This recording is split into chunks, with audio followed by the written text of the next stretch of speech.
Can God be angry? Well, it may seem unusual, but yes, God can be angry. When it comes to us, humans, the answer is clear. Let's look at an example from the book of Exodus, when the Israelites worship the golden calf. And God says to Moses, "Let my anger burn against them and destroy them." This shows that God's anger is a reaction to sin and the unfaithfulness of his people. However, God's anger is different from ours because it is just, pure, and always aimed at restoring justice and order.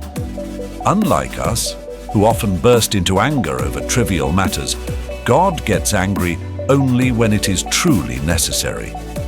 It's like a higher form of anger from which we could learn. What about anger in a relationship between a man and a woman?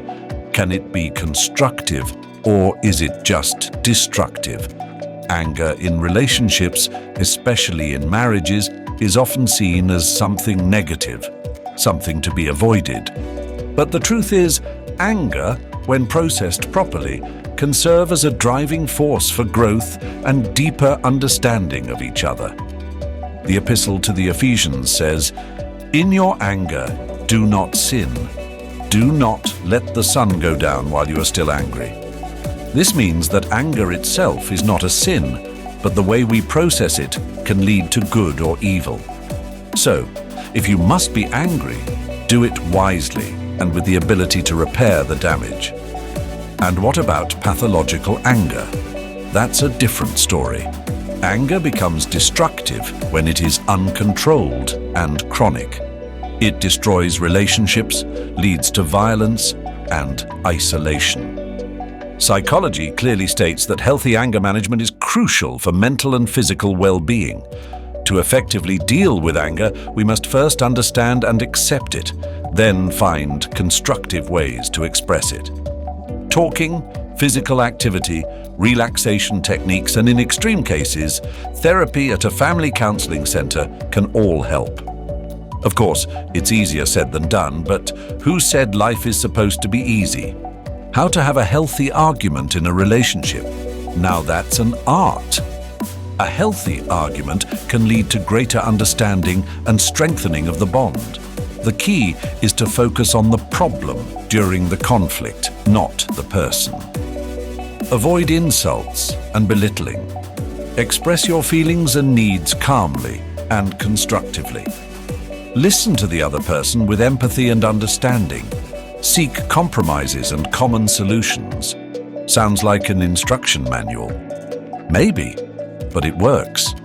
And remember, an argument is not the end of the world, but an opportunity to understand each other. What is the biblical approach to anger? The Bible offers many pieces of advice on dealing with anger. For example, in the Epistle to the Colossians, we read, "But now you must also rid yourselves of all such things as these: anger, rage, malice, slander, and filthy language from your lips." The Bible encourages us to work on ourselves, to develop patience and gentleness. The example of Christ, who in the face of injustice and pain maintained calm and love, is an inspiration for us. If he could do it, why can't we? And what does modern psychology say? Psychology sees anger as a natural emotion that, when expressed healthily, can serve as a tool for communication and problem-solving.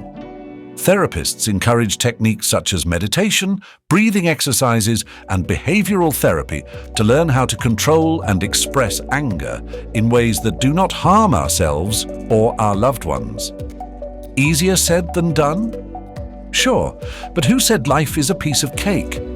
In summary, anger is an emotion experienced by both God and humans. However, it is important to understand the difference between righteous anger and destructive rage. In relationships, constructive processing of anger can lead to deeper understanding and strengthening of bonds. Both the Bible and modern psychology offer tools and techniques to help us deal with anger in a healthy and constructive way. It's worth remembering that anger itself is not bad, but the way we express it can lead to destruction or building. So, Instead of avoiding anger, let's learn to use it to our advantage. May God bless us all.